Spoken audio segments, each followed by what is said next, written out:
Assalamualaikum warahmatullahi wabarakatuh. Salam sejahtera untuk kita semua. Selamat bertemu di mata kuliah pengantar bisnis. Pada pokok bahasan mata kuliah, yang ke-10 ini, kita akan membahas atau mempelajari tentang pemasaran. Dalam materi pemasaran ini, lebih detail kita akan membahas materi pengertian pemasaran, pentingnya orientasi pemasaran, fungsi pemasaran, dan jenis-jenis pemasaran. Tanpa banyak kata pengantar, mari kita mulai pembahasan materi ke-10 ini, dengan bersama-sama memfokuskan penglihatan, pendengaran, dan perasaan kita, pada video pembelajaran yang akan kita saksikan bersama. Pengertian pemasaran. Pemasaran, sebagaimana didefinisikan oleh American Marketing Association, adalah proses perencanaan dan pelaksanaan konsepsi, penetapan harga, promosi, dan distribusi ide, produk, dan layanan, untuk menciptakan pertukaran yang memuaskan tujuan individu dan organisasi. Manajemen pemasaran, menurut Kotler dan Keller Kevin Lane, 2012, adalah seni dan ilmu memilih pasar sasaran, dan mendapatkan, mempertahankan, dan menumbuhkan pelanggan melalui penciptaan, pengiriman, dan komunikasi nilai pelanggan yang unggul. Manajemen pemasaran juga dapat digambarkan sebagai proses berkelanjutan di mana perusahaan berusaha untuk memuaskan kebutuhan dan keinginan pelanggan pilihannya secara menguntungkan dengan menerapkan teknik pemasaran dan mengelola sumber daya dan aktivitas pemasaran perusahaan.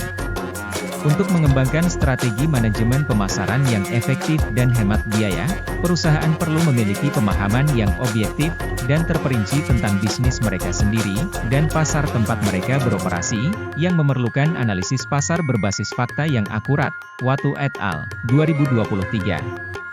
Pada gilirannya, analisis ini dapat mengarah pada pengembangan rencana pemasaran, yang menentukan bagaimana perusahaan akan menjalankan strategi yang disukai, dan mencapai tujuan bisnis. Erwin et al. 2023. Biasanya, rencana pemasaran meliputi ringkasan eksekutif, analisis situasi, meringkas fakta dan wawasan yang diperoleh melalui riset pasar dan analisis pemasaran, pernyataan misi perusahaan atau visi strategis jangka panjang, pernyataan tujuan utama perusahaan, strategi pemasaran, menentukan segmen sasaran yang akan dikejar dan posisi yang akan dicapai, dan bauran pemasaran 4P, produk, harga, tempat atau distribusi, dan promosi, dan bagaimana komponen ini akan diimplementasikan. Jika Anda membaca definisinya dengan cermat, Anda akan melihat bahwa ada 4 aktivitas, atau komponen, pemasaran. 1. Menciptakan. Proses berkolaborasi dengan pemasok dan pelanggan untuk menciptakan penawaran yang memiliki nilai. 2. Berkomunikasi. Secara luas, menggambarkan penawaran tersebut, serta belajar dari pelanggan. 3. Menyampaikan. Mendapatkan penawaran tersebut kepada konsumen, dengan cara yang mengoptimalkan nilai. 4. Bertukar. Nilai perdagangan untuk penawaran tersebut. Pemasaran juga mengacu pada penyaluran kesenjangan antara penyedia layanan dan produk, kepada pencari layanan dan produk. Juga dikenal sebagai cara memuaskan kebutuhan. Pentingnya orientasi pemasaran. Memiliki orientasi pemasaran, telah menjadi hal terpenting bagi keberhasilan perusahaan bisnis, dalam lingkungan ekonomi saat ini, yang sekarang ditandai dengan konsumen yang sangat berdaya, pasar yang sangat kompetitif, inovasi teknologi, dan globalisasi. Dahulu, perusahaan-perusahaan memiliki orientasi produksi. Banyak yang kemudian pindah ke orientasi penjualan, dan sekarang ke orientasi pasar. Namun demikian, beberapa perusahaan masih terperosok dalam orientasi produk, gagal mengenali ruang lingkup bisnis mereka yang luas, dan dengan demikian jatuh ke dalam apa yang disebut Theodore Levitt sebagai miopia pemasaran. Beberapa contoh untuk mengilustrasikan bagaimana perusahaan berorientasi produksi dan berorientasi pemasaran melihat bisnis mereka.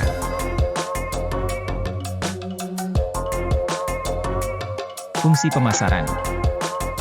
Pemasaran adalah proses yang terdiri dari semua kegiatan yang terlibat, mulai dari konsep produk, hingga mencapai konsumen akhir. Jadi banyak sekali kegiatan dalam proses ini yang kita sebut dengan fungsi pemasaran. Piotr Zaborek, 2015. 1. Mengidentifikasi kebutuhan konsumen. Yang harus dilakukan oleh perusahaan adalah mengenali konsumennya. Untuk bisa mengenali konsumen maka perusahaan wajib mengetahui informasi tentang konsumennya. Apa yang menjadi kebutuhan dari konsumen?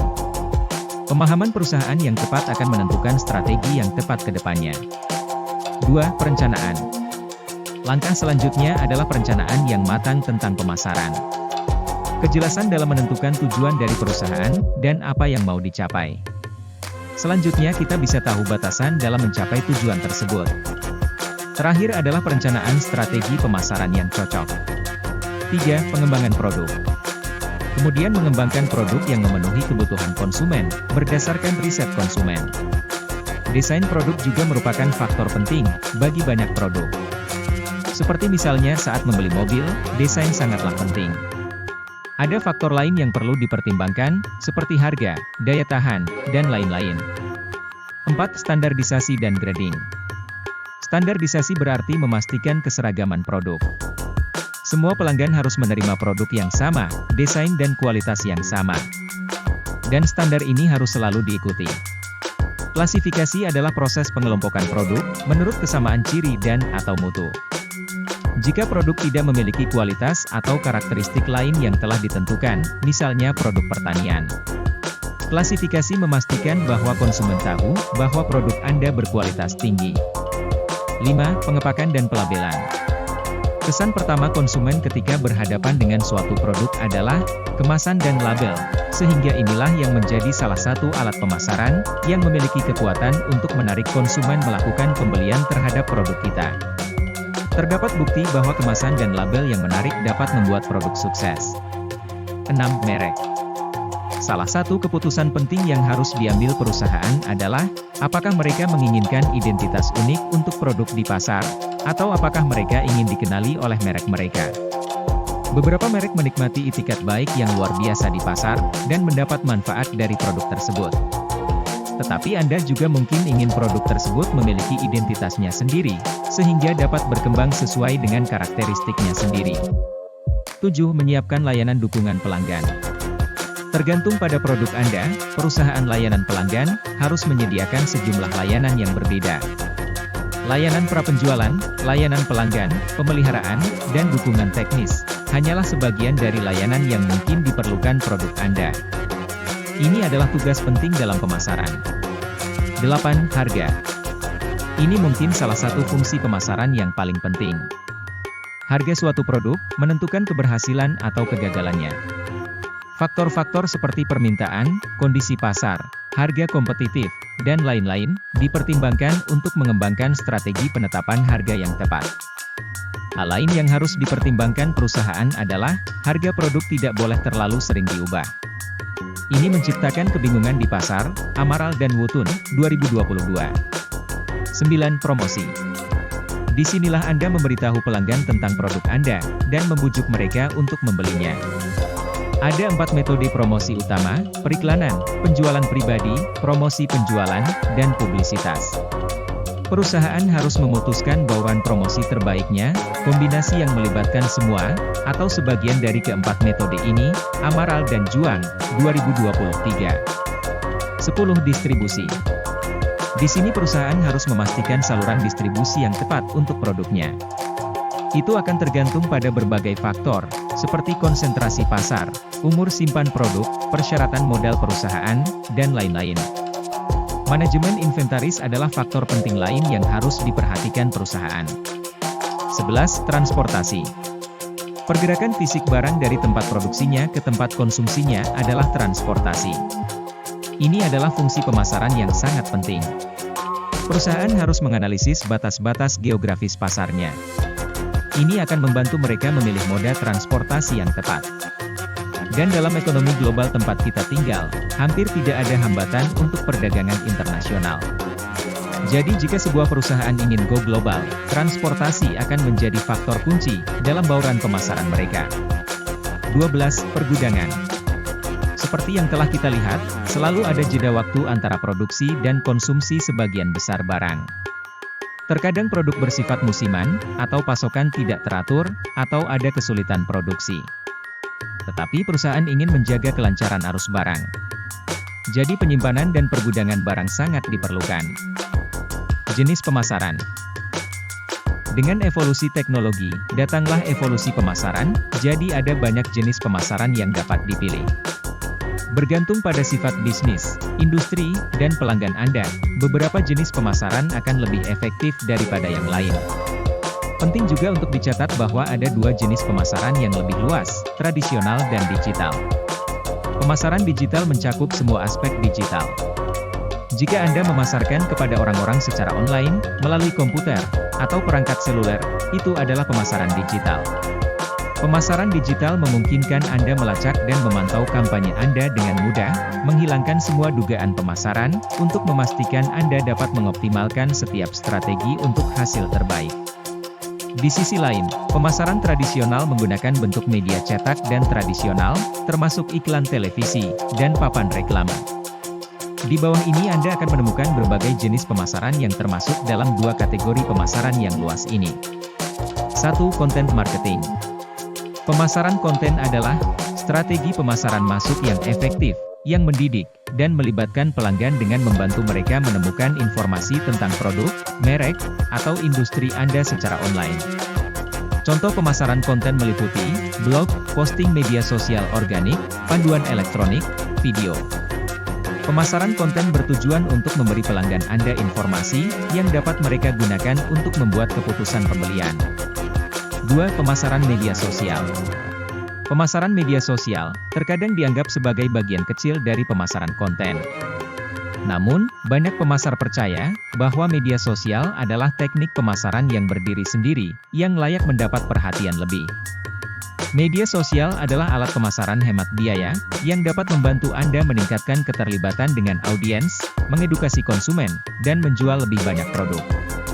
Ada banyak cara berbeda untuk memasarkan di media sosial, dengan berbagai platform untuk dipilih, dan beberapa akan lebih efektif untuk tujuan pemasaran Anda daripada yang lain. Misalnya, bisnis B2B biasanya mendapatkan hasil yang lebih baik di LinkedIn dan Facebook, daripada di Instagram dan YouTube. Sementara itu, bisnis visual lebih banyak, seperti bisnis e-commerce, mendapatkan hasil yang lebih baik di Instagram, TikTok, dan Facebook. Namun, Anda dapat menjangkau audiens Anda di mana saja, jika Anda memiliki strategi yang baik.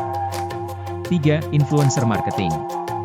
Beberapa mungkin menganggap influencer marketing sebagai bagian dari pemasaran media sosial, sementara yang lain menganggapnya sebagai strategi terpisah.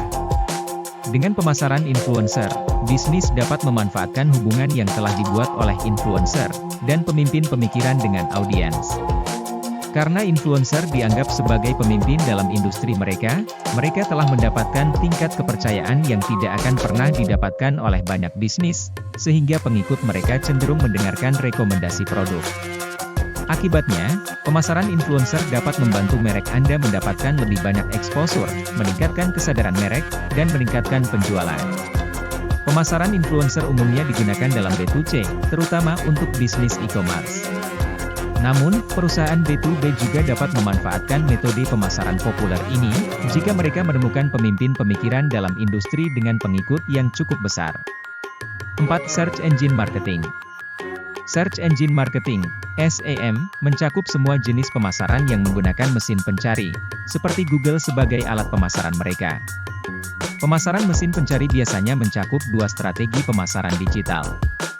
Pertama, optimisasi mesin pencari, SEO. Pernahkah Anda bertanya-tanya, bagaimana pesaing Anda berada di posisi tertinggi di halaman hasil mesin pencari Google, SERP? Jawabannya adalah SEO, strategi pemasaran yang mengoptimalkan konten website, untuk membantu Anda meningkatkan peringkat di mesin pencari. Kedua, iklan bayar per klik, PPC. PPC adalah strategi pemasaran mesin pencari lain, yang membantu situs web bisnis Anda muncul di SERP. Namun, situs web Anda akan muncul di bagian hasil pencarian berbayar, alih-alih hasil organik, yang terletak di bagian atas atau bawah SERP. PPC mengharuskan Anda membayar per klik, sedangkan SEO berfokus pada lalu lintas organik. Keduanya adalah cara efektif untuk mendatangkan lebih banyak lalu lintas ke situs web Anda.